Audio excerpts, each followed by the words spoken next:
Satan admits being evil. We are all evil in some form or another. Are we not?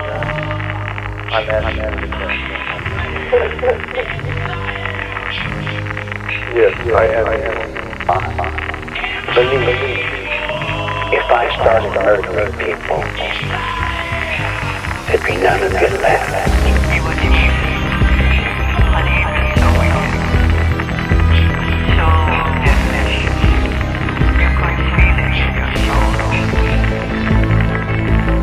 It was a feeling that would never leave. Welcome to this episode of The Soul Trap. We trust that wherever and whenever this broadcast finds you, it finds you in good health, good spirits, and as we so often say, on that good and narrow way. Today, we talk about serial killers. It's interesting that when you try to look at the connectivity of things, one of the first things you see is that right out of the box, the Bible describes Satan, first and foremost, almost, as a murderer. In fact, Jesus said that ye are of your father, the devil, and the lusts of your father ye will do. He was a murderer from the beginning and abode not in the truth. Of course, we know outside of Adam and Eve, the very first sin that was committed was Cain, a murderer.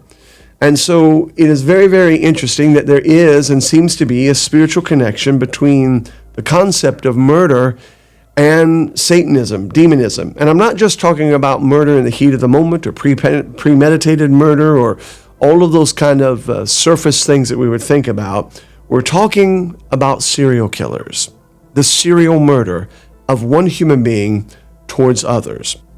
Serial killers disgust us. They terrify us. They fascinate us if we're honest about it. They're veritable monsters in human form. Serial killers represent some of the scariest and yet, we hate to admit it, most interesting people on earth. One whose grisly deeds leave us wondering why. Some were victimized themselves, some suffered from serious mental disorders, and some actually may have just been plain evil.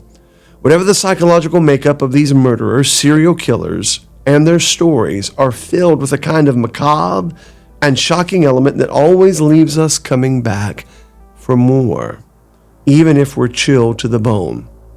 Take, for instance, the story of Ted Bundy, the handsome charmer who killed at least 30 victims that we know of, and even referred to himself as the most cold-hearted blankety-blank you will ever meet. Then there's the story of David Parker Ray, the toy box killer who brutalized his victims with a ghastly array of implements inside a homemade torture chamber, an ancient style of the modern Red Room. If that's not enough, discover the story of Ed Gein, the man who inspired both Norman Bates from Psycho and Leatherface from the Texas Chainsaw Massacre. Or we can talk about the story of a female serial killer, which is rare indeed, Aileen Wuornos, whose own film adaptation, Monster, tells you much of what you need to know about her in the title. While serial killers are not all alike, researchers in criminology, psychology, and law enforcement have identified a number of characteristics and traits that appear more frequently among serial killers than they do in the general population. Common characteristics include childhood trauma and abuse. Many serial killers report histories of physical abuse, sexual abuse, emotional neglect, severe family dysfunction, abandonment by parents and caregivers, and some have even suggested that it could be some kind of satanic ritual abuse that has taken place. Others have even gone so far as to connect it to the possibility of abduction cases. Examples often cited include Ted Bundy, John Wayne Gacy, and others that we have already mentioned. Though the nature and severity of trauma varied greatly, it always seemed to be present. Then there's the characteristics of a lack of empathy. Many exhibit traits associated with psychopathy: shallow emotions, lack of remorse, manipulativeness, callousness towards others. The Bible would call it unnatural affection, and I would submit to you that those traits we're seeing now across the board in general population. It's important to note that not all psychopaths become killers. Not all serial killers meet the clinical definition of psychopathy. That is true. Another evidence here that comes into play of their characteristics is called fantasy life. A strong internal fantasy world is one of the most frequently discussed features in serial killer research. Violent fantasies often begin years before crimes. Fantasies may become increasingly elaborate. The murders sometimes serve to act out those fantasies. And once again, we're living in a day and time when the fantasies don't have to be generated. You can find them on your phone with one simple push of the button. Researchers such as Robert K. Ressler and John E. Douglas emphasize the role of fantasy in many serial murder cases. There's also the need for control or power. Many serial murders are less about anger and more about dominance, control, and even humiliation of victims. The feelings of power are necessary, and this is particularly common among what criminologists call power control killers. What's interesting about this is everything that we have just described, you could accurately and theologically describe in Satan, in demonic activity, and often found throughout the pages of the Bible where the powers of darkness interact with mankind. There's also the subject of social difficulties. Some serial killers show difficulty forming healthy relationships, social isolation, chronic feelings of rejection. Remember that social isolation, and you can connect that in the book of Mark, where you have the demoniac, the Gadarene demoniac, who lived among the tombs, isolated from the people, connected with demonic activity. And then there is the escalation over time, wherein many offenders show a progression. Violent fantasies turn to voyeurism or stalking, cruelty, behavior becomes serious assaults, and eventually leads to murder. But the escalation is always common. Characteristics often mentioned, but less reliable, have come to be known as animal cruelty. The so-called Macdonald Triad proposed 3 childhood behaviors: animal cruelty, fire setting, and persistent bedwetting. Modern research has found these are not necessarily strong predictors of becoming serial killers. Animal cruelty is more common among violent offenders than the general population. But most children who exhibit these behaviors do not become serial killers. So the question is, what is it that takes all of these ingredients and actually coagulates them and formulates them together to bring that person to the point of becoming what you and I would call a monster? Some have high intelligence. High intelligence popular culture often portrays serial killers as geniuses. In reality, some were highly intelligent, but many simply had average intellects. Some were below average. There is no evidence that serial killers are generally smarter than the population as a whole. What researchers disagree about is that there is an ongoing debate of the role of brain abnormalities, the role of trauma versus genetics, whether some offenders can be described as psychopaths, narcissists, sadists, or a combination of these traits, and we would say demonic. Claims linking serial killers to programs such as MK Ultra or trauma-based mind control have often cropped up over the years. Some things we're going to talk about in the near, just the next few moments, is that there is possibility as MK Ultra, possibility of cultish behavior, possibility of an intentional cult that is actually designing these boutique predators that roam up and down our streets and in and out of our lives. The concept of serial killers and trauma-based mind control is a controversial theory that sits at the intersection of criminal psychology, conspiracy research, intelligence history, occult studies, and biblical theology. It is most closely associated with the authors such as David McGowan, Mark Phillips, and other researchers who have examined the history of programs such as MK Ultra. The basic theory is this.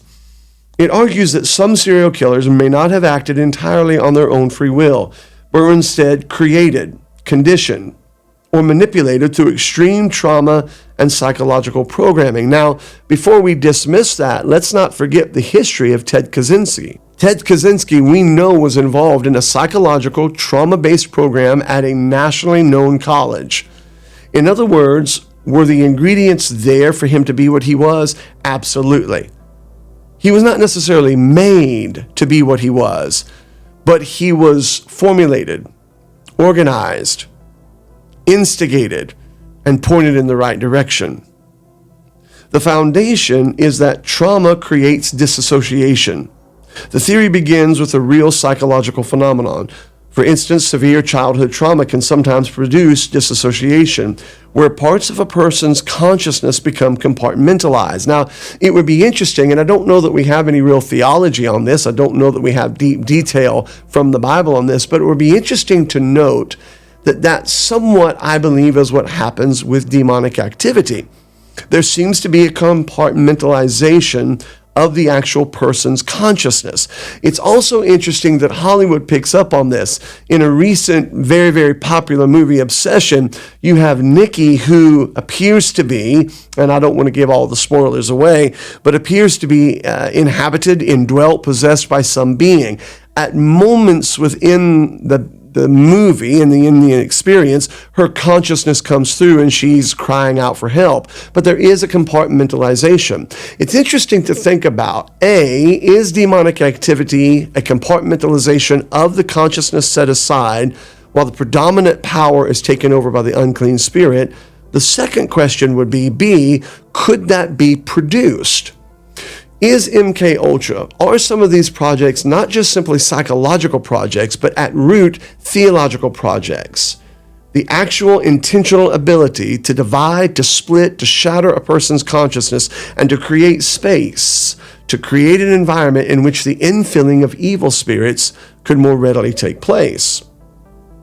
Well, severe childhood trauma can produce dissociation. This can develop into dissociative identity disorder.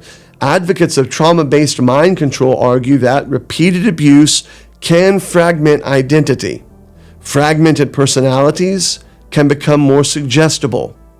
I would submit to you, susceptible and actually more receptive to spiritual influence. Through conditioning, hypnosis, drugs, fear, and ritual abuse, all of which we know are readily realities. How do you know that? Well, they just dumped the Epstein files, and we know that. All of that, we know that is there. So through hypnosis, drugs, fear, ritual abuse, specific behaviors can supposedly be programmed into a victim. Is that how Sirhan was created? Is that how some of these assassins were created? It's interesting to think about. Mainstream psychologists don't necessarily accept dissociative behavior as real. They tend to reject the claim, and they even reject such things as the Manchurian Candidate or that serial killers can routinely be created through programming. Now, the MK Ultra Connection supporters point to the documented history of MK Ultra. During the 1950s, 60s, and 70s, the CIA funded experiments involving LSD. We'll come back to this in a few minutes, but I just want to give you the 35,000-foot view here. LSD, hypnosis, sensory deprivation, electroshock, psychological conditioning, government investigations later confirmed that all of these things were true, and many others that are not necessarily mentioned. And let me just say that if they dumped what they did out into the public in Epstein, what, pray tell, do you think that they have not seen fit to dump into the public zeitgeist? The debate has been raging for some time. Conspiracy researchers argue that the public has only seen a part of the actual program. More advanced mind control techniques remained classified. Some criminal offenders may have been products of these experiments. Evidence for these claims remains speculative and unproven. However, David McGowan's book, quote, Program to Kill, is one of the most famous versions of this theory and appears to be able to lend some credibility to the concept of programmed to kill. McGowan argued that many famous serial killers shared unusual characteristics. With pornography rings, occult symbolism, organized crime contacts, he believes some killers may have functioned as, quote, assets of psychological warfare. Psychological warfare tools, participants in hidden networks, something we're going to come back to in just a few moments. Serial murders were often portrayed as the work of a lone psychopath when it may have involved a larger criminal structure. His work is heavily researched, but also remains heavily controversial. Mainstream criminologists generally reject his conclusions. Of course, nobody in the mainstream ever thinks outside the box at all. The serial killer as a manufactured monster theory in this framework is important to think about. The serial killer is viewed not simply as a criminal, but as a product of engineered trauma, a product possibly of engineered occult trauma. The process is theorized to work like this. Extreme childhood abuse is identified. From there is an intentional creation of dissociative personality states, conditioning through fear and repetition, reinforcement using drugs, sex, violence, and or ritual occult experiences, triggering programmed behaviors later in life. Researchers who support the theory often point to cases where serial killers experienced horrific childhood abuse. Examples frequently cited include Henry Lee Lucas, Richard Ramirez, Arthur Shawcroft, and Albert Fish. However, as I said earlier, mainstream criminologists typically interpret these histories as contributing factors, but not evidence of a deliberate programming. The occult and the ritual abuse component, some versions of the theory incorporate, claim that it is a satanic ritual abuse, that there is, in fact, a secret society of occult, an occult network that existed, profoundly powerful during the 1980s and 1990s. You would now have to ask yourself, where did that occult go to? In fact, I submit to you, and that's something that we've thought about a long time here at the Soul Trap, that these occults reach way back to the beginning of time. They have gone nowhere. Whether you want to call it the bloodline of the Illuminati, whether you want to call it the top of the pyramid, it doesn't matter. These forces have always been around, and they will always be around until the return of the Lord. Now, to be fair, subsequent investigations found little reliable evidence for vast organized satanic network. But I often have to wonder if they found what they were looking for, or maybe I should say they didn't find what they weren't looking for. Remember, we were told over and over and over that we were stupid to talk about Jeffrey Epstein, but were we stupid? Absolutely not. We were told over and over that there was no conspiracy or planned or infiltration or instigators in January 6th. Oh, but there were.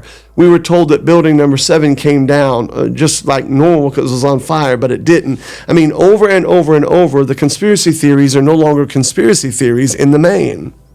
So the question is, did the investigators not find what they weren't looking for? Now, why researchers find it interesting, even critics acknowledge that there are absolute certain connecting observations to be made. Here's just a couple of these connectivity tissues. Many serial killers had severe trauma. A significant number of them experienced physical abuse, especially within the sexual nature. That's very important because that's one of those dots that connects itself across the board. We've talked about that with Catholicism. We've talked about that, obviously, ad nauseum with the Jeffrey Epstein case. We've talked about that with the alien abduction phenomenon, that at the abduction level, in the encounters of the fourth and fifth kind, there always appears to be some kind of sexual element. And now the same thing is happening. You also have to wonder about the super predators that we have now roaming our streets. These younger generations coming up that seem to have no feeling, no remorse, no concern, that blank stare. It's not even anymore the black-eyed children that concern me. I call it the iPhone children. They've got this blank stare about them. It's as if their soul is not in working order. Well, they might not be necessarily experiencing in the physical sexual abuse, but you have to wonder what kind of sexual abuse and sexual trauma they are experiencing via their phone. So you have serial killers that have had significant trauma.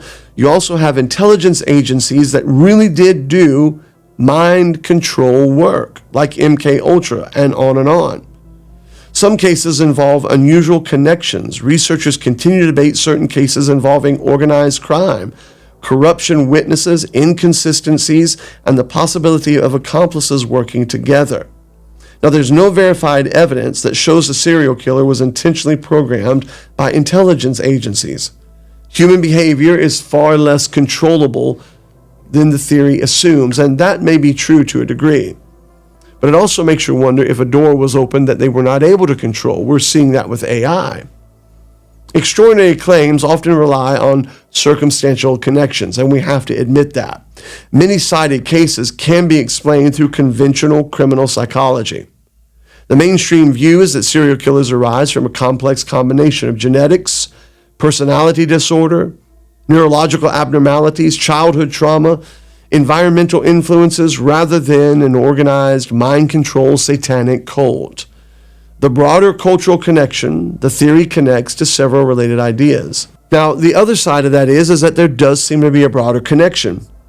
You do have the theory that seems to relate the Manchurian candidate concept, the ENK Ultra research, ritualistic abuse allegations, government secrecy, psychological warfare, and the idea of manufactured monsters. For researchers such as David McGowan and others, serial killers are not merely criminals, but clues that were pointing to a behavior, pointing towards a hidden system of power and of social control.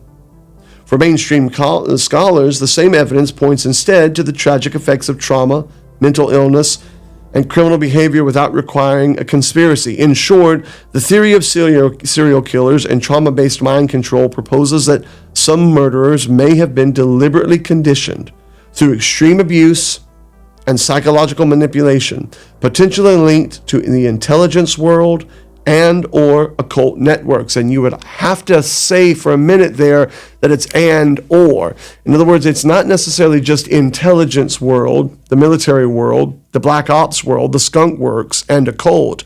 But we know from historical evidence that those two worlds are connected. In other words, Jet Propulsion Laboratory was founded and run by Jack Parsons. Jack Parsons was a brilliant mind, and in fact, the fake moon trips and the fake NASA and all of that was rooted with Jack Parsons, and that's what it comes from. He was a brilliant scientist. At the same time, he was also involved with Aleister Crowley, L. Ron Hubbard, and directly involved in Babylon working.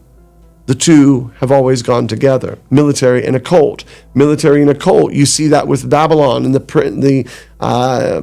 see that with the Babylonian king in the Bible, looking into the liver, trying to get insight. You see that with Pharaoh and his magicians. You see that with Saul and the witch at Endor. You always see those two hand in hand. Religion, whether it's light or dark, and political power, whether it's light or dark. You see that with Herod going to the scribes and Pharisees. You see that with Constantine uniting the Rome and the Catholic Church together. You see that on and on. So the question is, what exactly are these things? Programmed to kill. The politics of serial murder is controversial, for sure. As I said before, it's not necessarily accepted by mainstream criminology or history, but it has become influential in criminal research circles because it seems to connect serial killers, the intelligence world, mind-controlling experiments, organized crime, child trafficking networks, and the elite corruption. In other words, the serial killer is one of those terminal touch points where all of these forces come together, so the theory posits. Now, you can see these connectivities every once in a while crop up, even in the mainstream, though they hate to talk about it. For instance, you have the MK Ultra and the Franklin scandal, the process church intelligence community, and covert operations that dealt with organized child exploitation networks. Facts that are not in conjecture at all. This programmed to kill concept is something that is very, very interesting because you have to ask yourself, A, where did these killers come from? And B, why aren't they around anymore? Where did they go? It's interesting. What we tend to be describing is a long-standing, ultimately spiritual and religious interpretation of serial murder that appears in various forms across paganism and Christianity, across occult traditions and paranormal literature. The theory generally goes like this, that it is more than human at work, that it is an unclean spirit. An unclean spirit, a demonic intelligence, a non-human entity, cannot always act directly in the physical world. Instead, its influences, oppresses, or possesses vulnerable individuals, and through these individuals, it uses them as a vessel to accomplish what it wills, a la the Gadarene demoniac. The human becomes a vessel, a willing vessel, Whether it was conditioned to be willing or chose to be willing, a human vessel nonetheless that is willing, through which the entity expresses its desire. Violence, terror, bloodshed, destruction, corruption, murder. When the host dies, the entity persists and seeks another host. Thus, serial killers across different eras may appear unrelated on the surface, while being manifestations of the same underlying spiritual force. Under this model, figures such as Jack the Ripper, Richard Ramirez the Night Stalker, Ted Bundy, or Jeffrey Dahmer are not viewed as isolated offenders, but as successive instruments of continuing spiritual darkness. Christian perspectives within Christianity see in different ways this view. Now, mainstream view human beings as morally responsible for their actions, and nobody is denying that whatsoever. Demonic influence may tempt or corrupt people, however, demons do not remove personal accountability. Deliverance, spiritual warfare view in some ministries believe demonic oppression can contribute to extreme violence. Certain serial killers are viewed as having opened themselves to spiritual forces through trauma, occult involvement, hatred, addictions, or other pathways. The possession theory is a little bit different. It is in the minority, and the view is that there are some exceptionally brutal crimes that may involve actual possession. This view often points to killers who reported hearing voices, experiencing blackouts, or feeling controlled by another personality. Richard Ramirez and the, quote, demonic narrative, the Night Stalker, is one of these cases. Richard Ramirez is frequently cited by proponents of this theory because he openly identified with Satanism. He spoke about evil as a real spiritual force. Witnesses often described an unusual, disturbing presence around him. For believers in demonic influence, Richard Ramirez appears less like a psychologically disordered criminal and more like a willing participant in a spiritual reality. The paranormal extension writers in the paranormal field have expanded the idea even further. Some propose that certain entities feed on fear, suffering, or death. Mass murder creates a kind of spiritual energy, which would make you wonder, if mass murder creates that kind of energy, maybe the reason that we don't see as many serial killers is because we have now moved into the age of mass shooters. Something to think about. Serial killers function as conduits through which, in this theory, these entities can harvest that energy. This overlaps with ideas found in demonology, occultism, and wait for it, UFO high strangeness theories, where non-human intelligence manipulate human behavior for purposes we do not yet understand. The trauma-based model offers another variation, and it actually tends to combine both the psychological and the spirituality. Severe childhood trauma, as we've mentioned already, fractures the personality. The resulting psychological wound creates vulnerability. An external entity attached to the traumatized individual begins to haunt them. The killer's violent urges are partly psychological, we would say their own theological sinfulness, and partly stimulated by the spiritual entity attached to them. This framework is sometimes discussed by researchers interested in trauma, dissociation, and alleged mind control programs, although the spiritual component remains highly controversial and unproven. The historical problem, the biggest challenge for all of this, is evidence. How do you prove the position? From a historical and scientific standpoint, there is no verifiable proof that the same entity moved from Jack the Ripper to later serial killers. Psychology and criminology generally explain serial murders through combination of personality disorders, trauma, neurological factors, fantasy development, social influences, on and on and on. Claims of possession are difficult to test objectively. As a result, the one spirit, many vessels concept remains a theological, philosophical, or paranormal hypothesis, rather than an established explanation. Interestingly, this idea, though, is very, very old. Many ancient cultures believed that recurring outbreaks of violence and war or murder were not merely human events, but manifestations of enduring spiritual powers moving through history, taking different forms while pursuing the same destructive ends. In that sense, the theory is less a modern idea and more a modern restatement of a very ancient idea, and that is from the Garden of Eden till now. They, them, it has always been among us. When we think about this, it's very fascinating. Serial killers, ugly, nasty, fearful, and yet there's something alluring about them.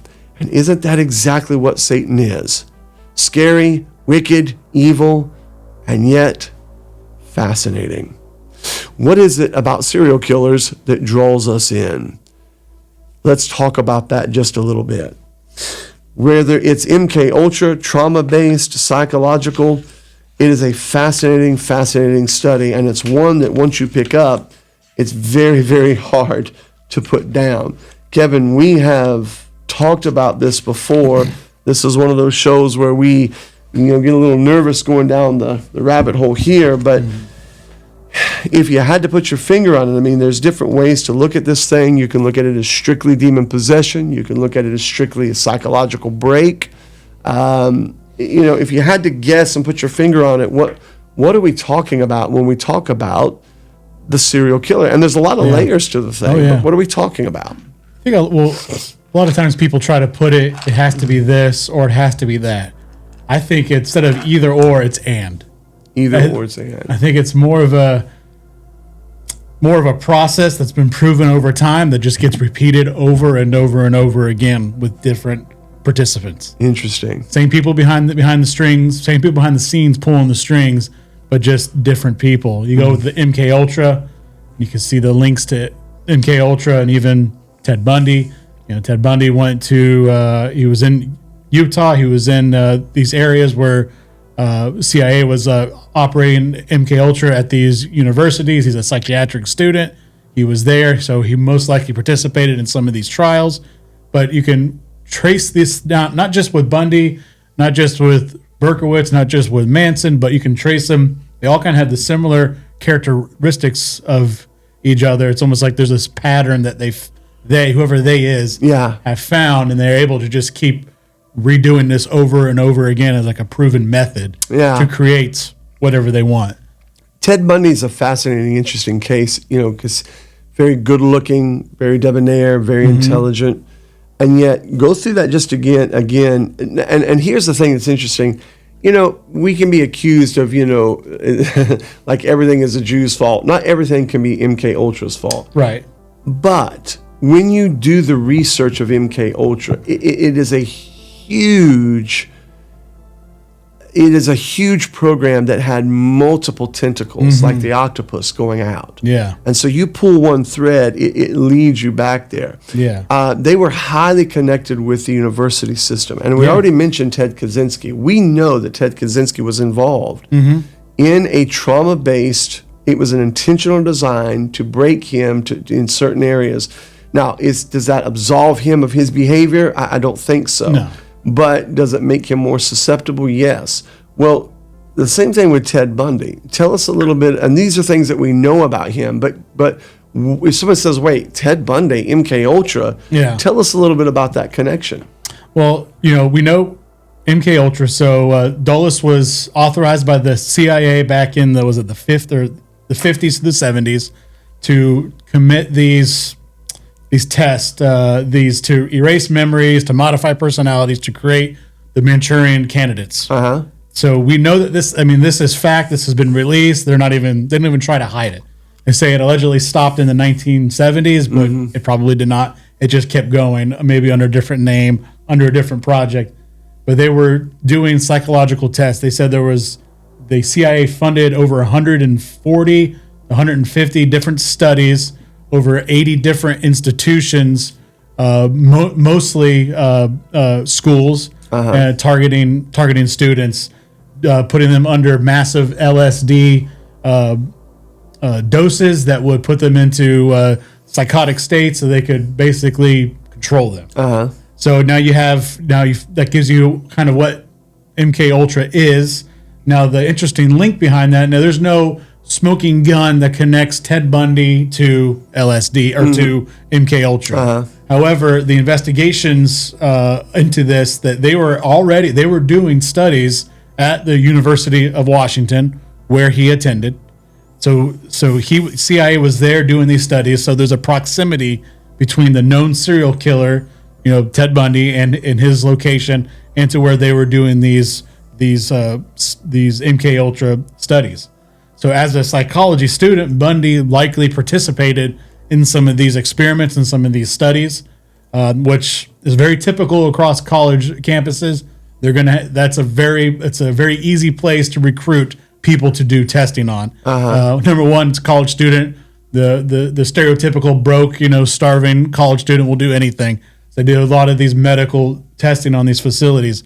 So they were there doing these things at the same time that he was a student of psychology there. So there's not just a kind of a coincidence, but a pretty heavy coincidence linking him as being one of those students to the MK Ultra program, to becoming one of the most famous, I hate to say, or infamous serial killers of our time.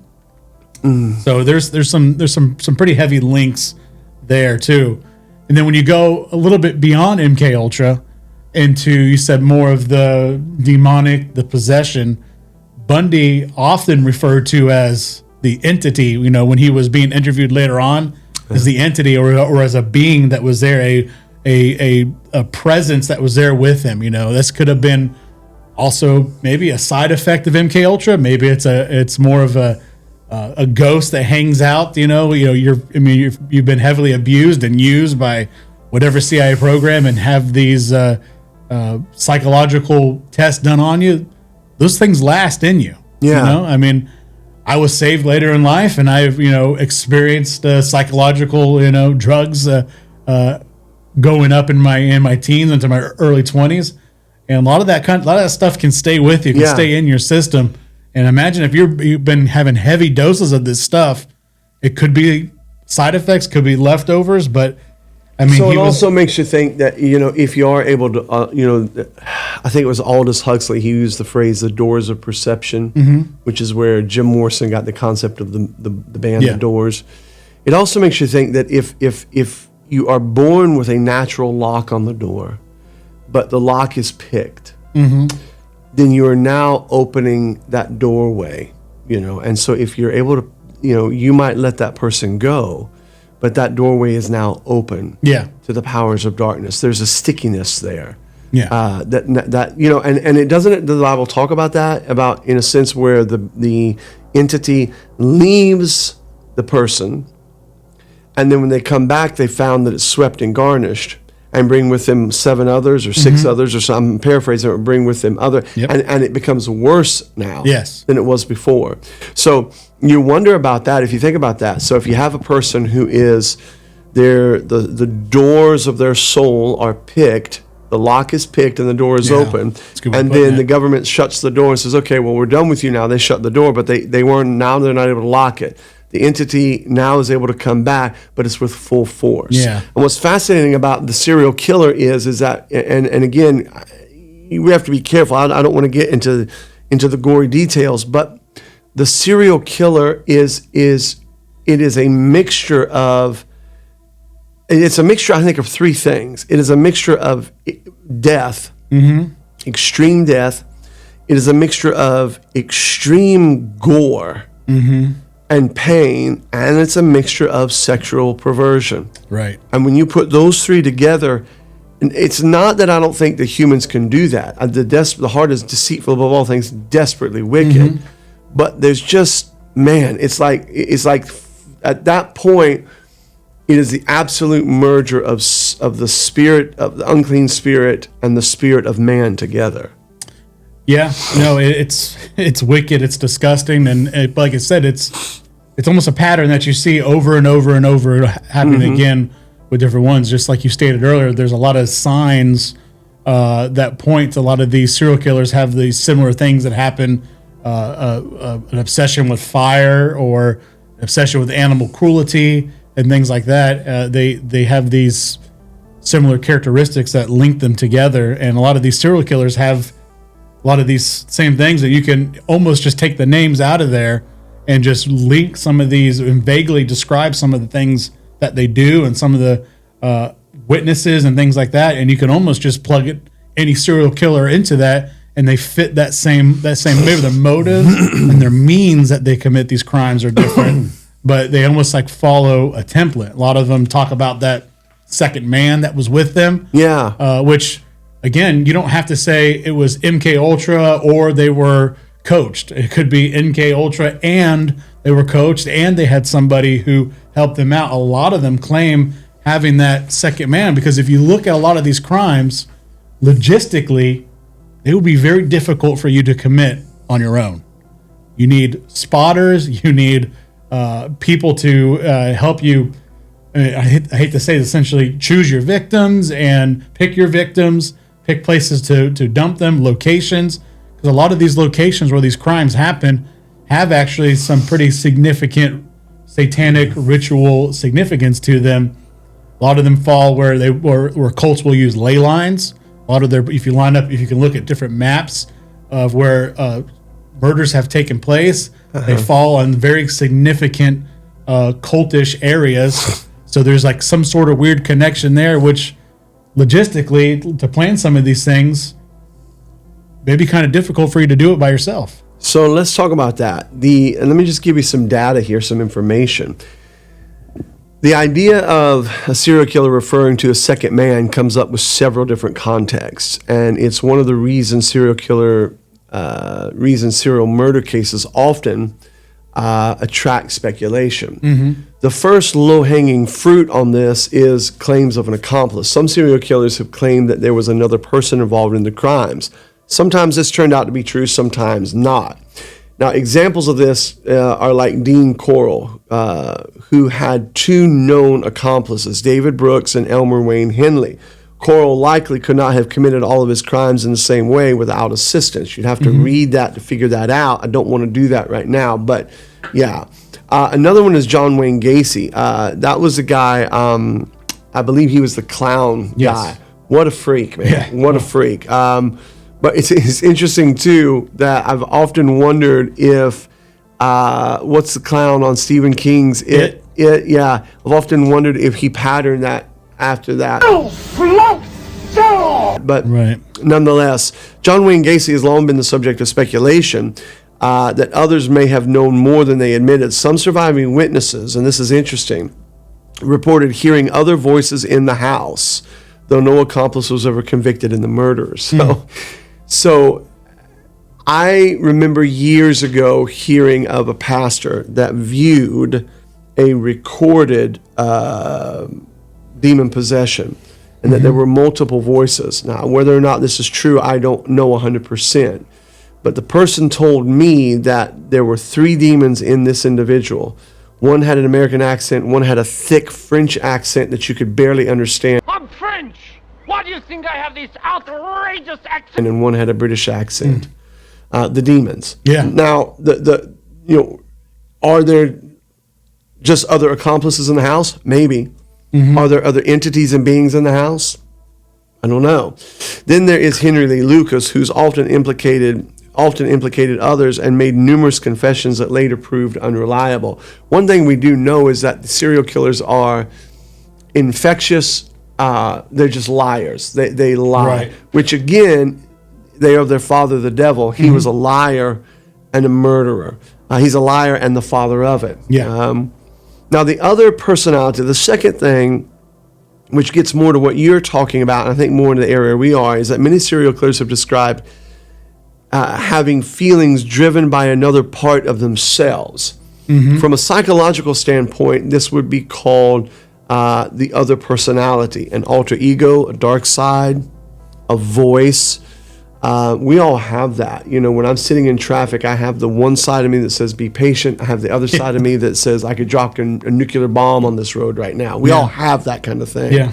But, you know, the alter ego, the dark side, a voice, or the monster inside of them. Researchers generally interpret this as a psychological compartmentalization. rather than evidence of a literal second person. Some theories of serial murder focus on the what's called fractured identity and dissociative concept. Now, where we get into it, and where I think it blurs the line between that and the paranormal, is what would be called the occult, or possibly the theological interpretation. In paranormal literature, some authors have noted that killers occasionally describe hearing commands. We know that with the Son of Sam. Feeling possessed, sensing an external presence, believing another being was acting through them. This has led to theories involving demonic possession, spirit attachment, or what some call a predatory intelligence moving from person to person. Now, I do think there's a biblical connection here. I'm not saying it's solid. But the Bible does speak about the dogs. It does talk about the bulls of Bashan. It does talk about Satan as a roaring lion. It does talk about a generation whose teeth are as swords. And it does talk about gnashing on them. And then that's in Psalms 22. And then it says that when Stephen was being stoned, they gnashed upon him with their teeth.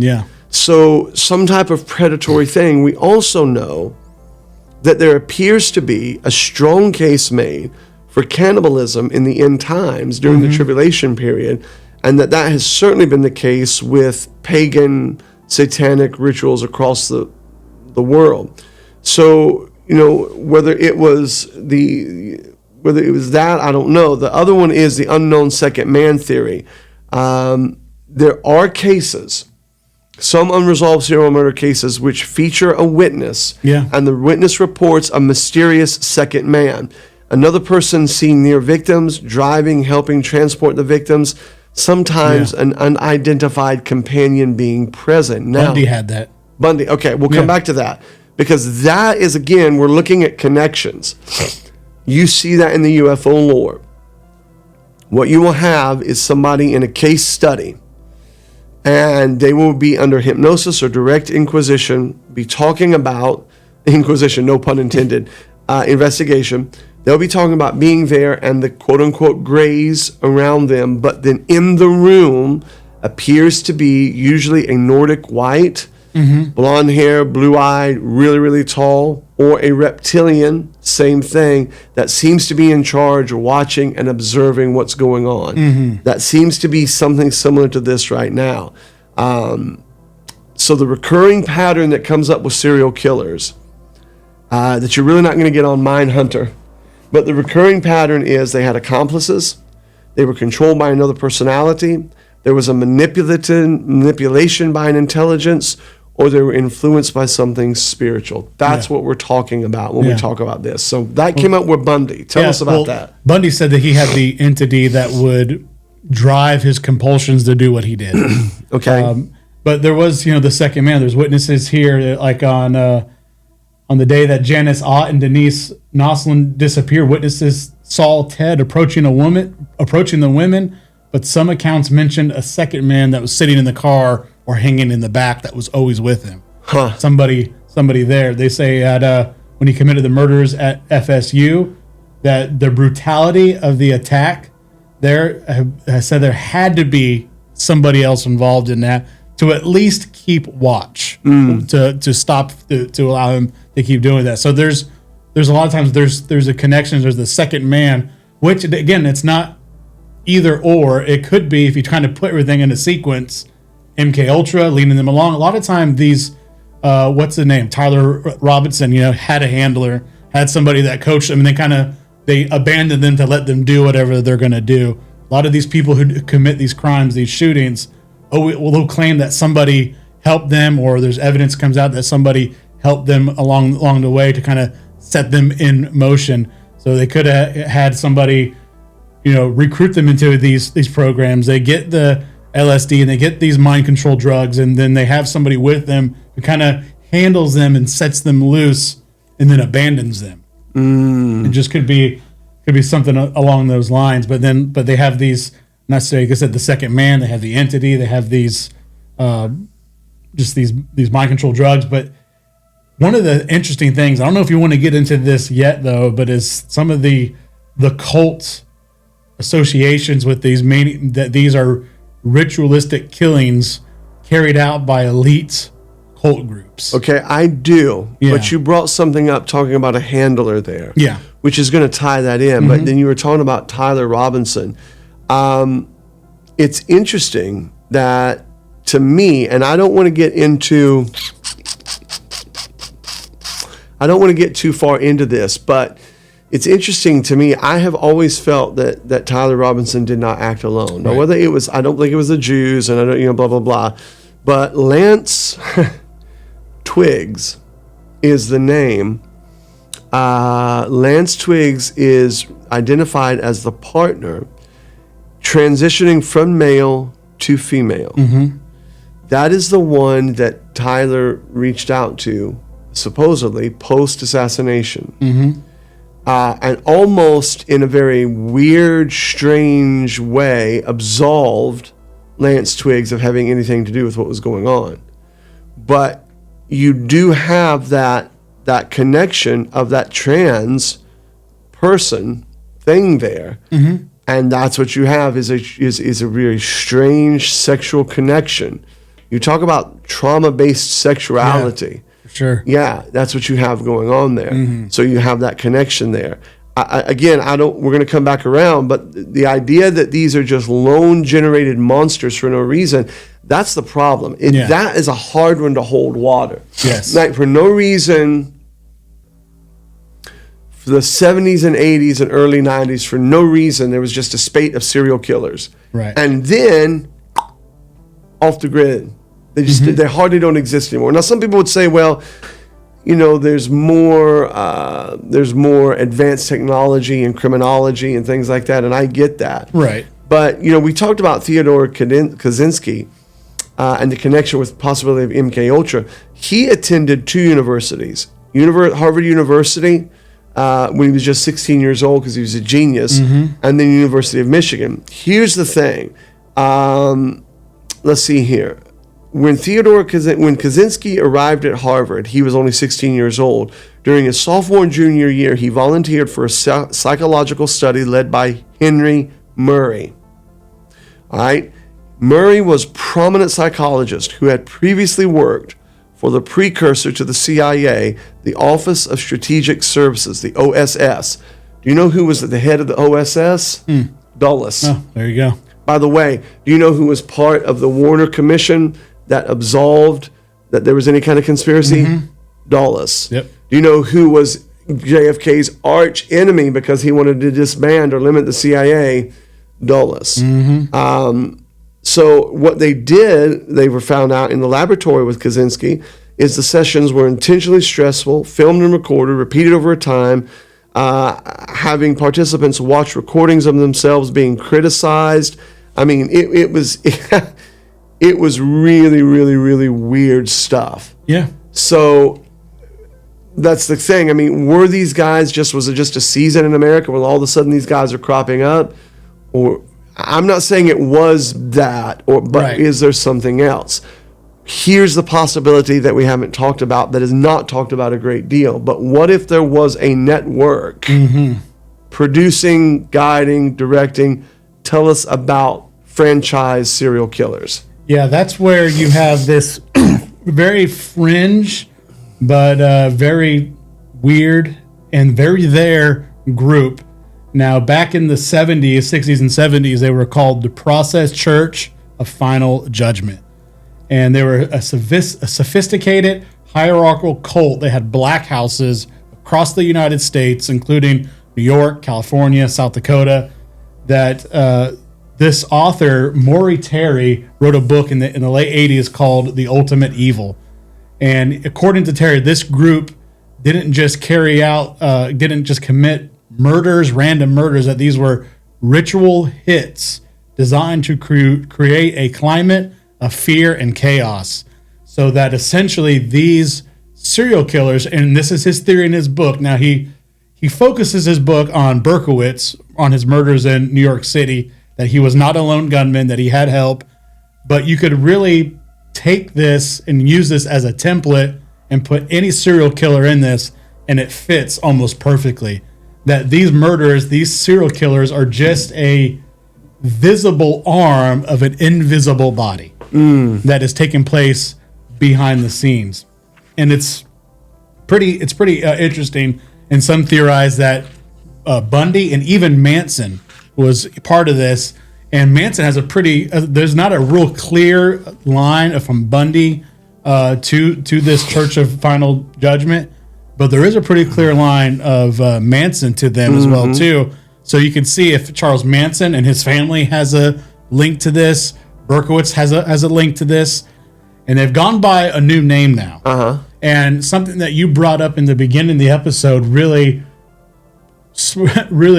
hit my spider senses, because when doing research on them and what they're doing now is very interesting. You brought up the fact that a lot of serial killers early on in their life have a commonality between them, that they have animal cruelty, right? Yes. They commit cruel acts to animals, which is a very disgusting thing. I mean, you think about somebody doing something to an innocent animal like that, and you're not just hunting to provide food, but you're intentionally hurting something that cannot protect itself.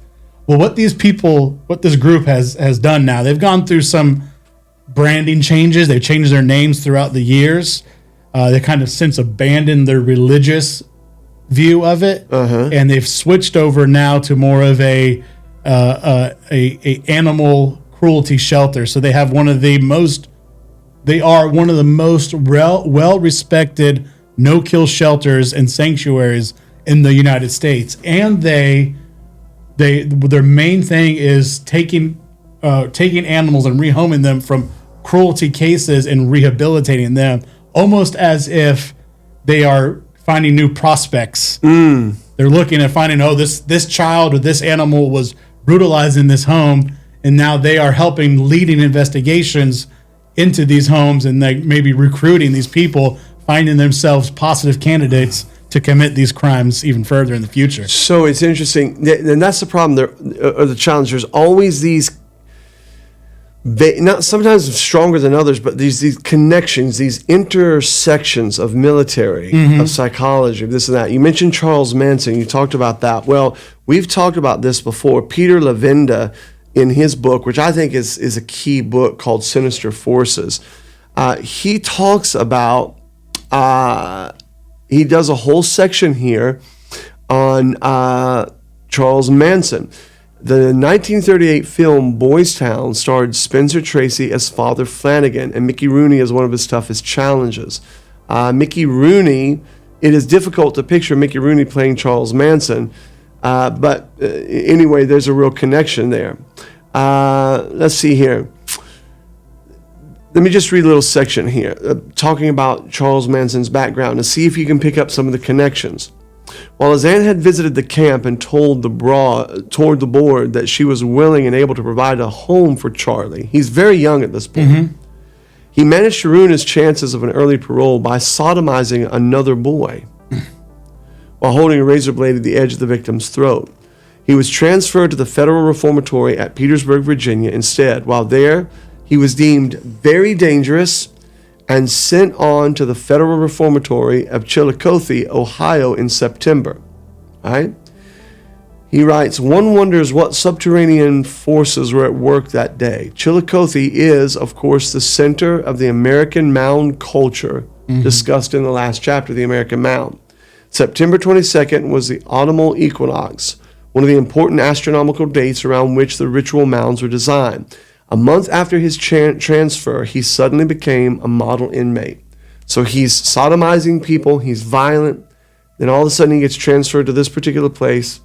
Boom. In a month he shuts down. Maybe it's medication, I don't know. But he did so well that on January 1st, 1954, he was given a Meritorious Service Award.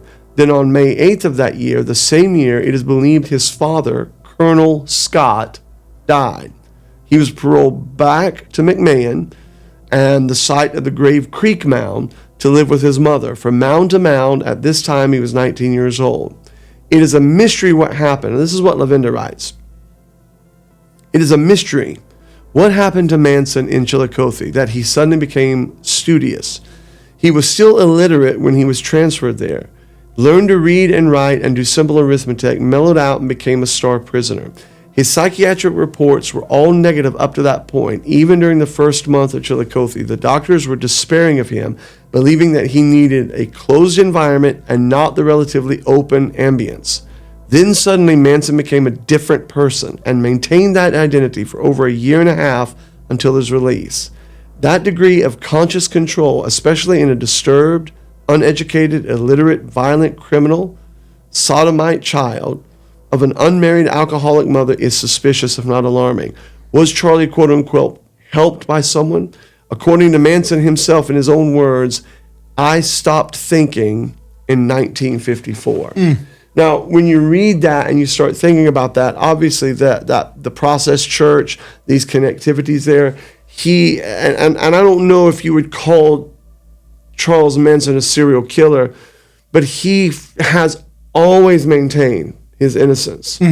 He has always maintained, and for somebody who is an egomaniac, you'd think it's somewhere along the way he would slip up. Yeah. But he never did. Nope. He said, I was a fornicator, I was a dope addict, I was a criminal, I was a thief, but I never told him that I wasn't trying to start a religion. But the Process Church was. Yeah. And MK Ultra was, and CIA was. And so whether, you have to go back and ask yourself, 60s, 70s, and 80s, really 70s, 80s, and early 90s, you've got serial killers, and then it just shuts off. So that's the question. Where did they go? Yeah. Where did they go? Did they transfer over to the mass shooters of schools? These young people are traumatized in some ways, but has it just gotten more? I don't know. It's very, very fascinating. Yeah, what was the shooter at the school that looked in the mirror and saw himself as the demon?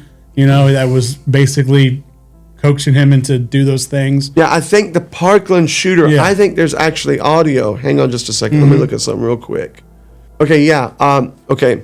So the Parkland shooter, Nicholas Cruz, claimed during his police interrogation that a demonic voice in his head told him to burn, kill, destroy. Yep.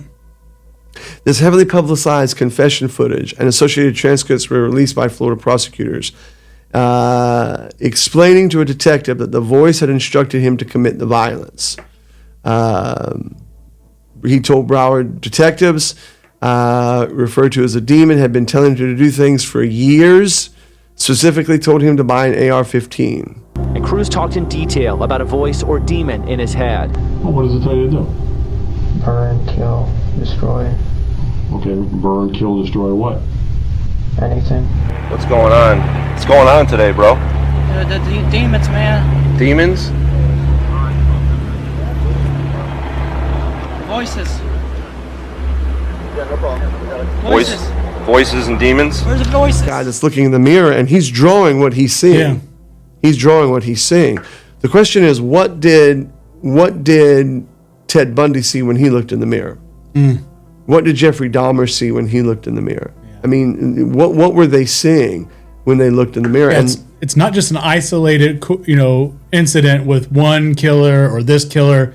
It's a pretty well across the board that a lot of them recite saying something or someone drove them to do that. You had what was the shooter at the Naval Yard several years back said that he had a voice in his head telling him to go and do that. Yes. You had Bundy saying that this being was driving him to do that. Like you said, Manson switched on and off. Would kill, be absolutely nuts, and then normal. Yeah. And then switch it back on again. It's like a Winter Soldier kind of thing. It's you're going about your life until you hear that word or that phrase that triggers you into this action. Well, and then there's the level. Like on the show, I think it's called Mindhunter, but I think on Netflix it was Mindhunter.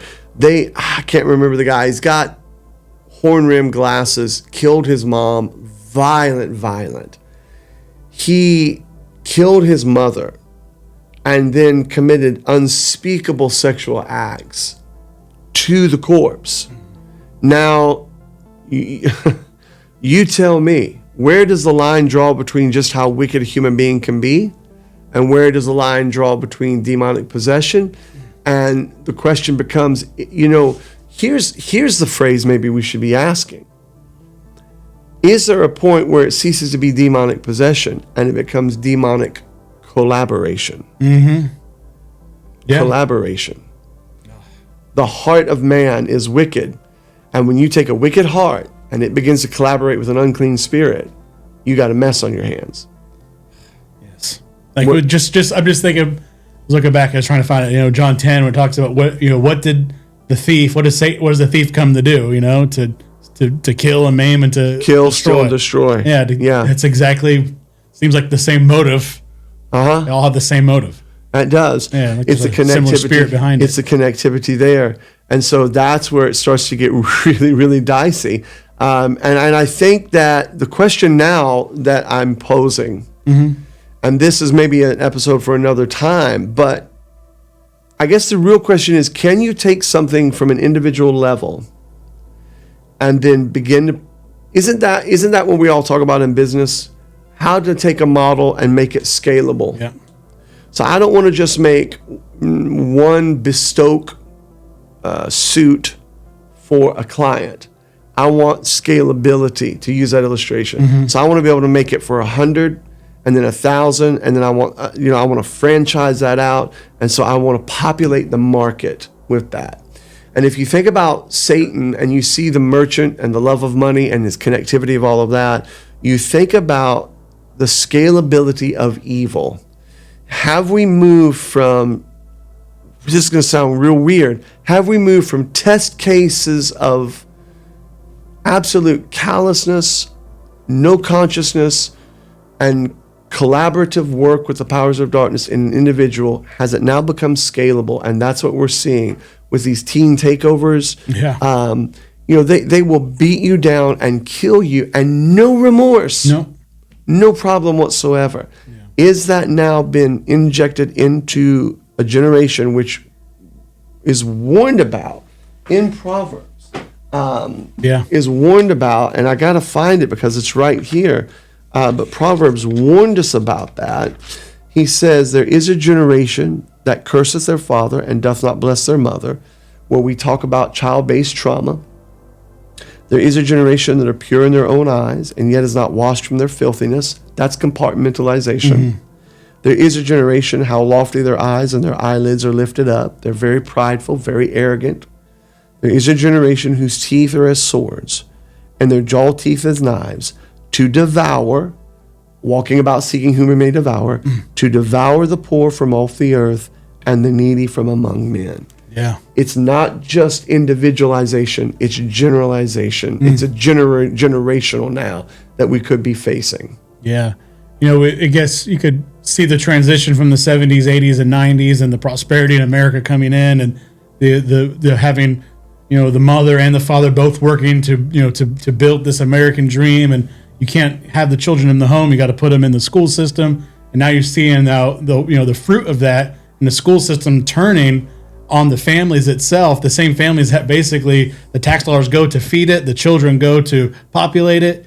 And now that same school system turning on the families, teaching the kids all these crazy things from kindergarten on up. And now you're seeing the fruit of those chickens coming home to roost, like you're saying, those teen takeovers, those just animalistic behavior. I mean, you teach a child that you're nothing more than an evolved ape. What do you expect them to act like when they get out into the wild? Yes, they're acting it out, and may not necessarily have to take individual serial killers and mind control them. You can indoctrinate classes, groups of them, schools of them, all the way up through their most formative years until they graduate or until they reach that age where we can now activate them by triggering them with whatever news stories are out there that would trigger somebody to commit these crimes. Or just almost like the wind-up doll. We're just going to wind you up and let you loose. And at the right time, the right situation, right circumstances, it produces that. Well, we there it is. I mean, this is one of these subjects which, on the surface, it sounds simple and spooky, but when you begin to dive into the really warp and woof of it, you start to see a lot of connections coming in. That's one of the things that gets our imagination, that makes us think. What do you do when you have these events, these situations, these genres or circumstances that are bringing in all these different threads and putting them together. I think there's more to the serial killer. Absolutely. Are there just bad actors out there? Absolutely. Always have been, always will be. But we know that the first murderer in human history was Cain. We also know that Cain was of that wicked one. So you tell me, he was a murderer from the beginning, a liar and the father of it, that's Satan. Was Satan partially Cain's father? Was the first human murder the result of a seed, a spirit, an entity, an influence from the murderer himself? These are the questions that we ask at the Soul Trap. We may not find the answer, but at least we can ask the right questions. Serial killers. Individually, yes. The real question is, are we moving into a serial killer generation? It remains to be seen. We're just like other people. We love to sing, we love to dance. We admire beautiful women. I'm alright. We're human. And sometimes, very. I'm alright with it, but like I said, remember, let them know that I know that the cops knew who I was after Richard Mallory died. I left prints everywhere, and they covered it up. And let me kill the rest of those guys to turn me into a serial killer. I know they did, because I was no professional serial killer or anything, murderer or whatever you want to call it, you know. I wasn't professional at what I was doing. I did some sloppy work, you know. Our grandchildren's profound. I mean, we all transgressed in some way in our lives, and as I said, I've been impolite, and there's things I regret having done in my life. But nothing like the things I think that you're referring to. As long as they attempt to keep their heads in the sand about me, there's going to be people turning up in canyons, and there's going to be people being shot in Salt Lake City because the police there aren't willing to accept what I think they know, and they know that I didn't do these things. I think I stand about as much chance of dying in front of a fire starter in a gas chamber as you do being killed on a train flight home. So you don't. The power of me, I can be most things that I'm what you call a power.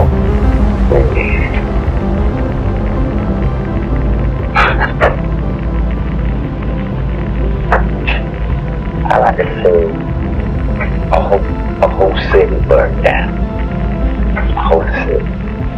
I like to see the whole city. For what's happened. The only motive that there ever was to completely control a person that I found physically attractive, and keep them with me as long as possible, even if it meant just keeping a part of them. Saying I've wanted to kill my mother since I was 8 years old, and I'm not proud of that. It started with surrogates at a non-human level. Physical objects, my possessions, other people's, destruction of things that are cared about, and then it's destruction of things that are living on a lower level, small animals, insects, animals, and then finally people. The Satanist admits to being evil. You admit to being evil, Richard? We are all evil in some form or another, are we not? I'm asking you the question, my friend. Yes, I am evil. Believe me, if I started murdering people, there'd be none of you left. Because my children are coming. I told you 20 years ago. I am the door. By me, if any man enter in, he shall be saved, and shall go in and out and find pasture. The thief cometh not, but for to steal, and to kill, and to destroy. I am come that they might have life, and that they might have it more abundantly. I am the good shepherd. The good shepherd giveth his life for the sheep.